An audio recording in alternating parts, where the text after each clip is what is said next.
Great to have you with us. Now, the Ghana Geological Survey Authority is warning of an imminent earthquake after tremors shook parts of Accra yesterday. The latest incident, which lasted a few seconds, caused panic among residents living in the affected areas. People residing in Weja, Bawe, La, and Ablekuma reported of feeling their buildings shake at about 7:50 a.m. Sunday morning. Maxwell Agbagba visited one of the affected areas, the Weja Ridge. It was in the morning. I was actually dressing my kids for church, and then it happened. Okay. Some people are telling us that it lasted for like 5 seconds, 6 seconds. Some people with experiences from different parts of the country. Yes, ours was in like just 3-4 seconds. Yes. 3-4 seconds. Yes, yes. Okay. Earlier, I heard you saying that you've had this experience for like about 4 times now? 3 times. Yesterday's was the 3rd time. I think the first one was in the evening. And then the second one, I was breastfeeding at that time. I think that one too was in the evening. Okay, are you able to tell how many years ago? That is, my girl is 4 years, so 4 years now, yes. 4 years. And I was breastfeeding, and then it happened suddenly. Everything went off, the lights went off, my gas, everything went off. Same thing applied yesterday.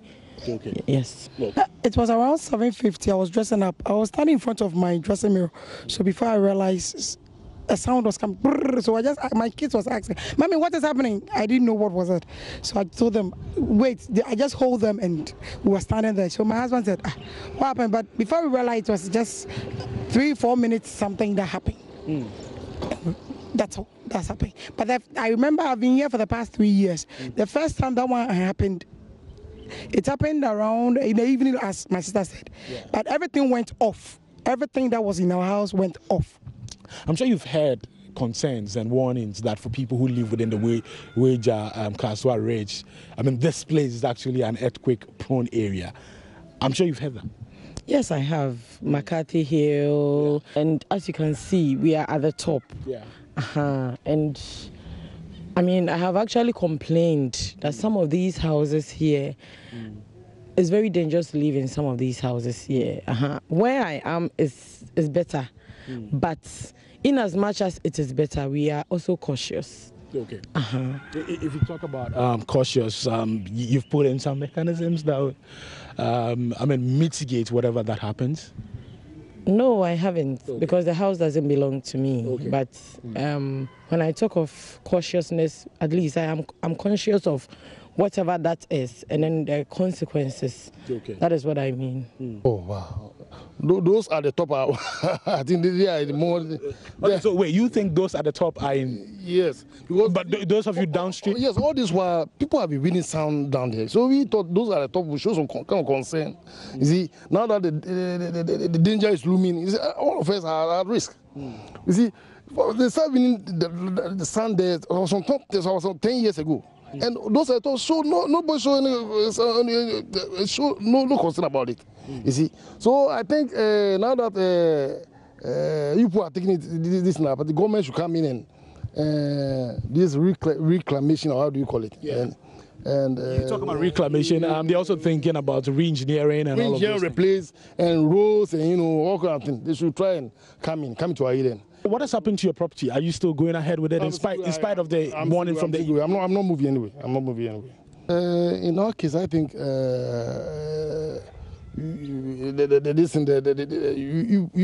come in. I think you come in at the right time to.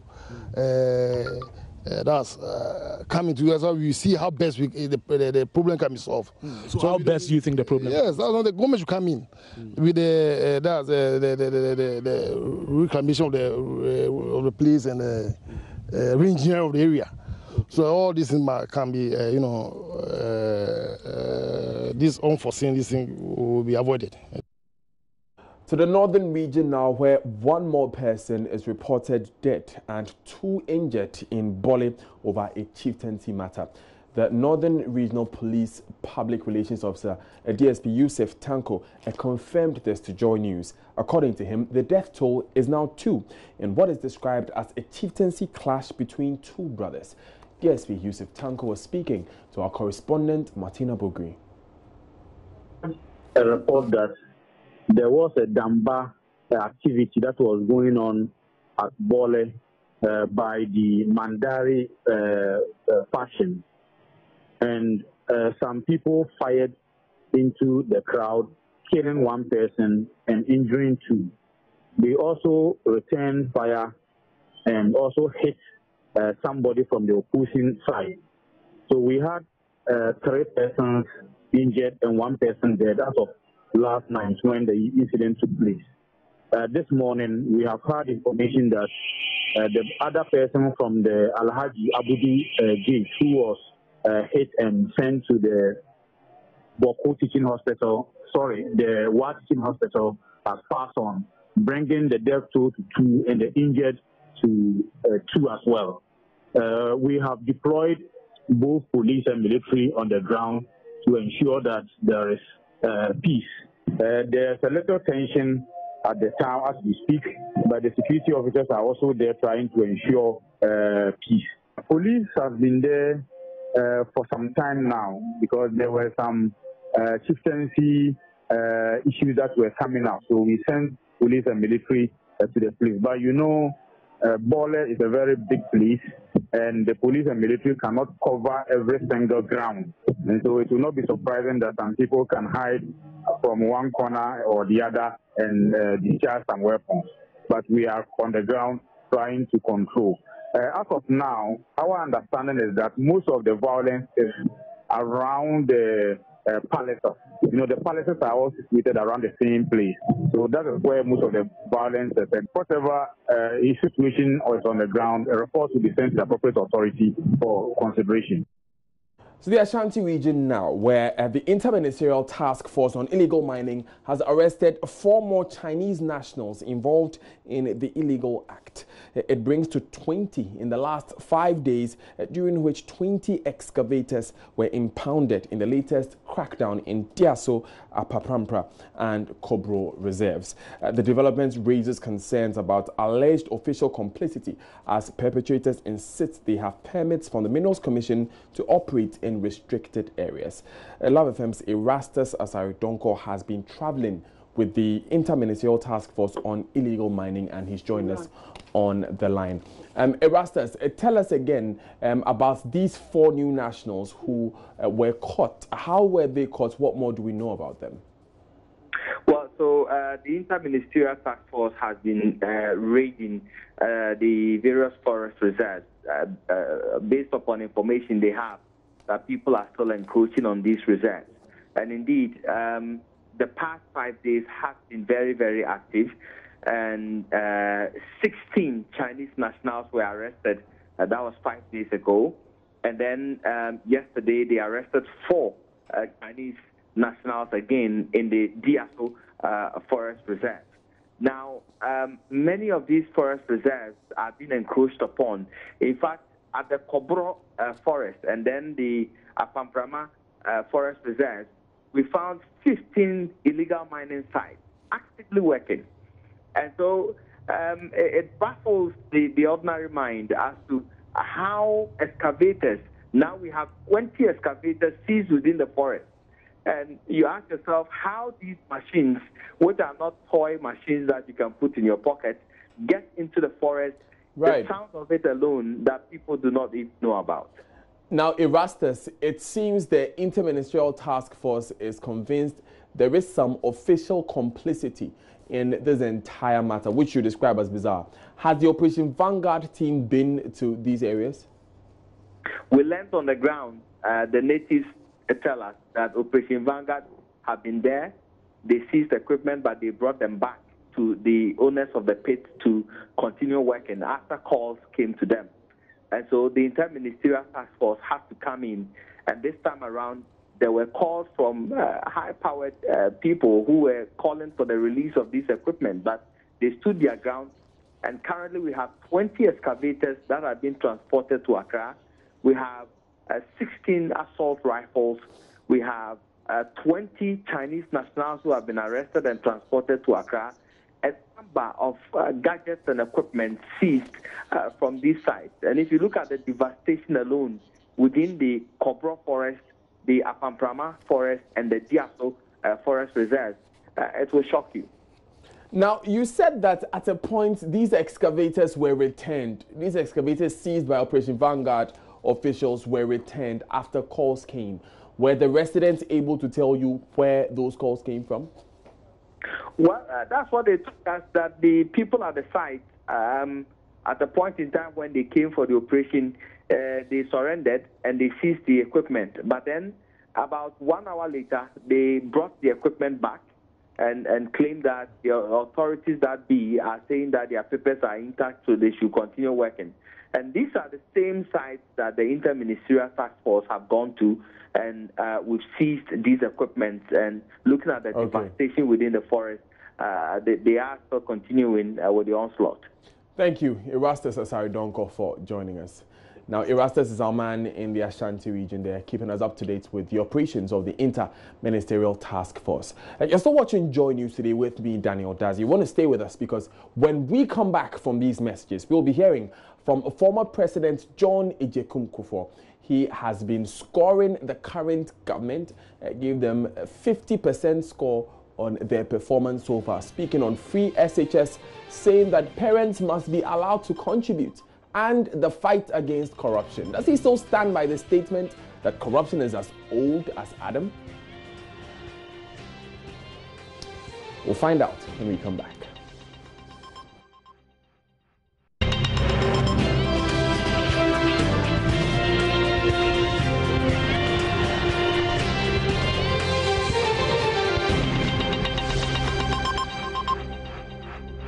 Welcome back to Joy News today with me, Daniel Daz. Now, over 100 tons of tilapia at various fish farms in the eastern region have died. Officials of the National Disaster Management Organization, NADMO, and the Environmental Protection Agency, EPA, have been to the fish farm since last week to supervise the mass burial. The worst affected farms include the Amon Fisheries at Isikuma, Tropo Farms located at Mpakadan, Vision 2000, West African Fish Farms, and several other fish farms operated behind the Akosombo Dam. Even though the cause of death is not readily known, authorities from the EPA, Fisheries Commission, and NADMO are suspecting a failed crossbreeding with foreign big tilapia and multiple overcaging to cash in on the festive season.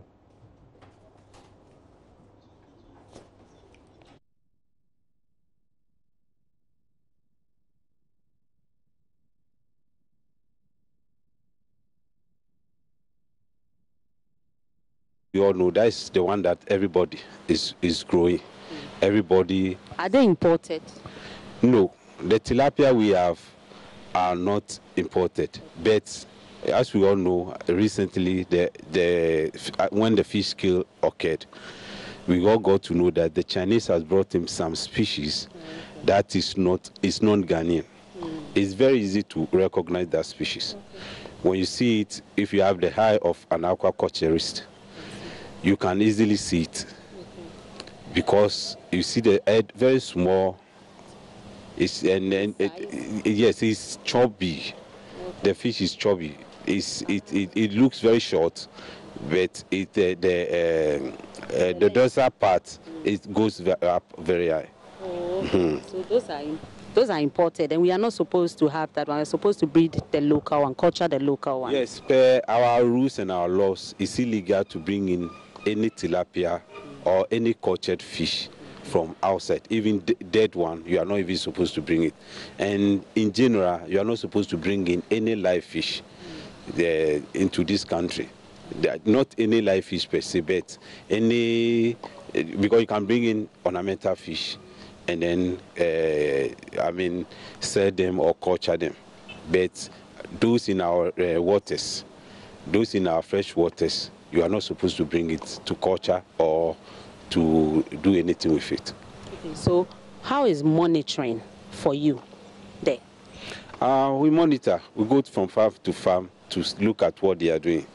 Yes, but sometimes there are some, like the species I'm talking of like this. If you see it, you can't stop it because that goes beyond you to stop it. The only thing you can do is you have to report it.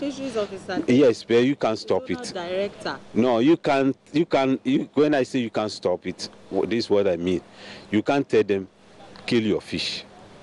it must go through, somebody have to kill it. You understand? And that is not the work of the zonal director. The zonal director needs to inform the authorities that this is what I've observed, this is what I've seen. They have to carry it through the due process before they destroy it, if they have to destroy it. Still, I've been joining you today with me, Daniel Dazi. Now, a couple of days ago, I caught up with the former president of the Republic, John Agyekum Kufuor, and he has been speaking about his tenure in office from 2001 to 2009 and naming his most notable achievement. He named HIPIC. I believe governments mean it when they say they want to fight corruption, because corruption distorts everything. The only thing is the government itself, is it resourced enough to be able to make the outlays it must make? That's where the catch is. You see, government has been dependent on tax. I had come to government's office with the economy of the state flat on its face, down, heavily weighed down with debts and interest that the nation didn't have the resources, liquid resources to service. And even were described as not credit worthy. No creditors will continue to give us credit lines to run the business of government for the nation. And so government had to quickly decide what to do to bring back the donor partners. And this was what led us to decide on the HIPIC, Highly Indebted Poor Country Initiative. It wasn't a popular move, but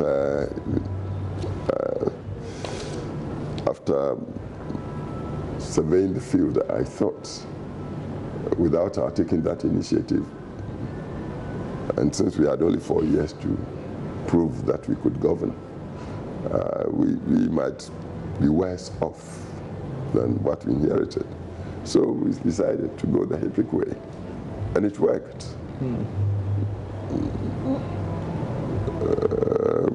The world of credit opened up to us because through that initiative, we quickly restored the macroeconomic stability, giving the framework to inspire confidence with partners who then extended the various facilities to us. For instance, quickly, the creditors forgave much of our interest, the interest we had to pay.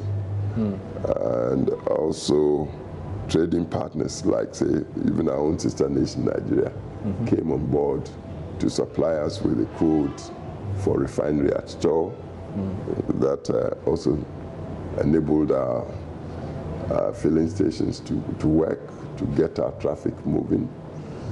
And the business community at large, both from within and outside, got some confidence to begin to interact in the private sector to move.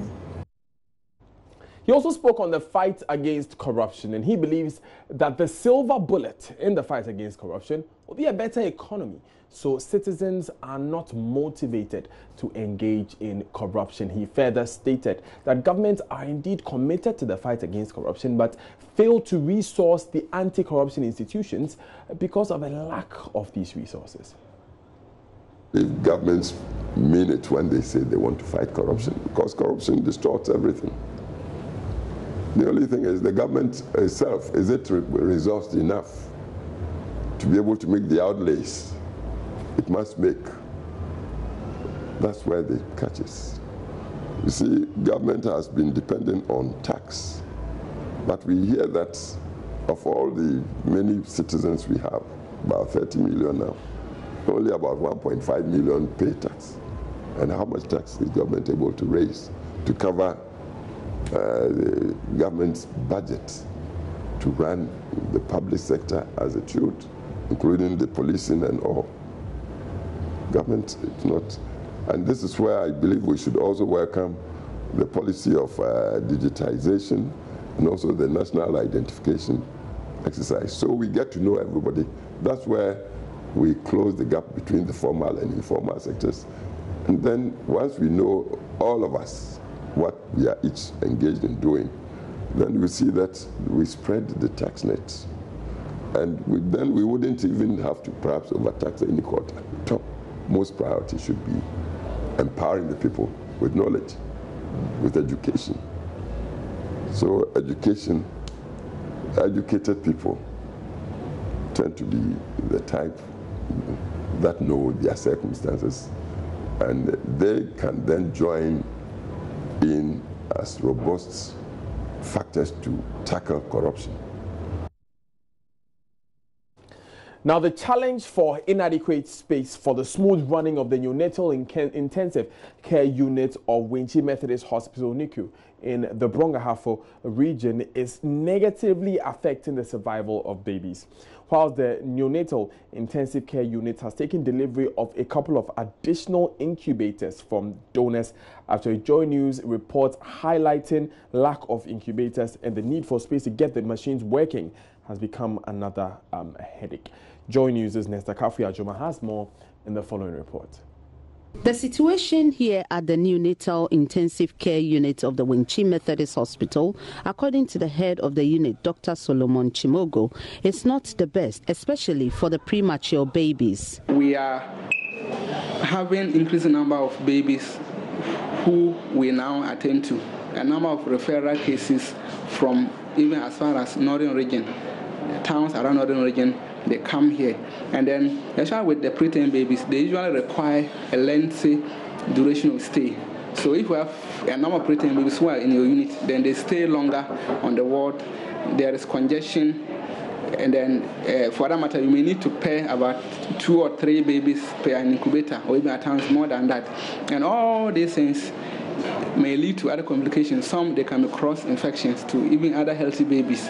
A sick baby can transfer an infection. There can be a cross infection to a healthy baby. So I want to appeal to individuals in Ghana and outside Ghana. I want to appeal to non-governmental organizations. I want to appeal to the government that they should again come to our aid in terms of expansion of the units.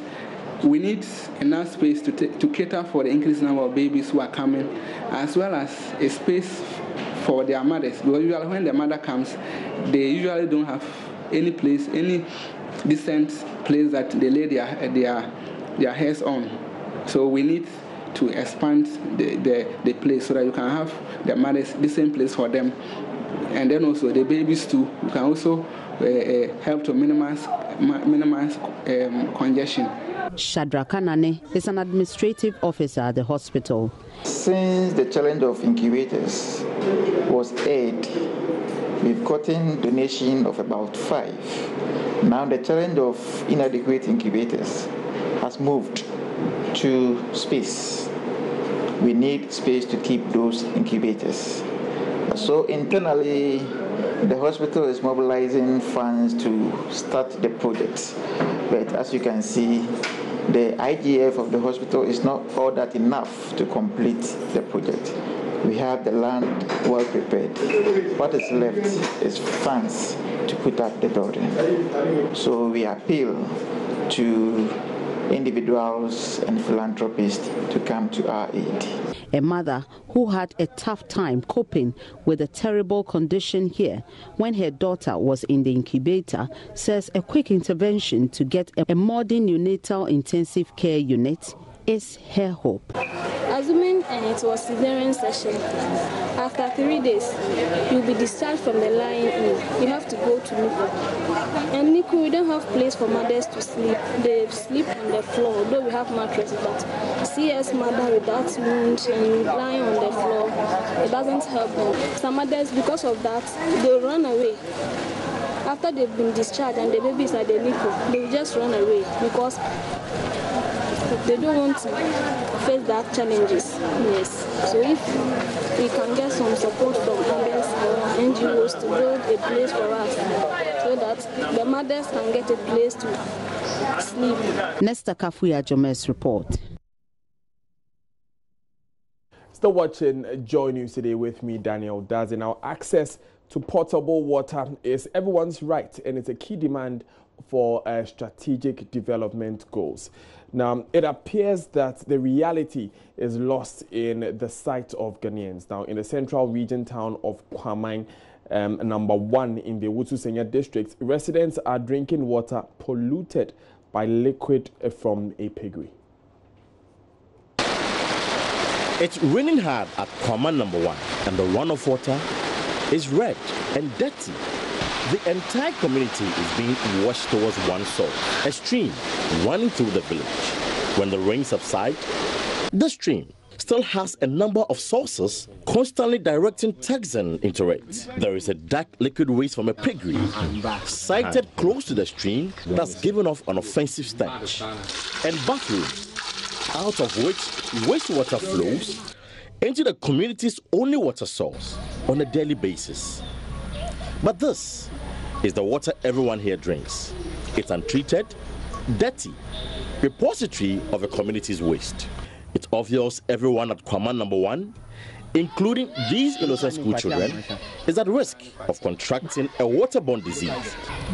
Ama Jambia is a food vendor. She cooks and sells rice to school people with the same water. She wants the assembly to save the community from a potential catastrophe.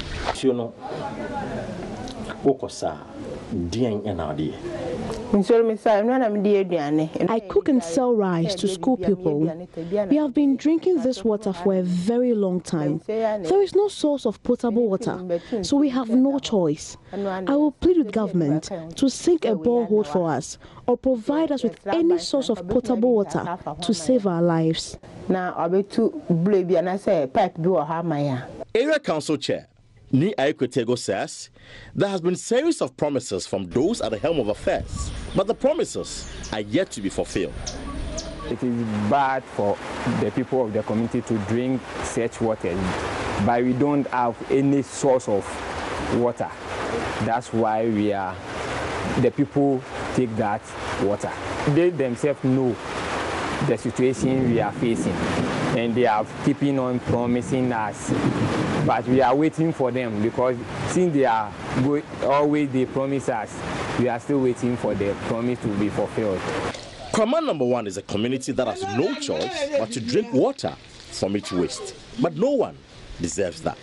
Kwesi Parker Wilson for Joy News. And that was Parker Wilson reporting as part of Joy News' Safe Water project. Now, up next, Sandra Esenamapeno brings us the latest in business. And coming up, the former Chief Executive Officer for the Kolebu Teaching Hospital, Dr. Felix Anya, has been adjudged the most respected Chief Executive Officer in the just ended Ghana Industry Awards.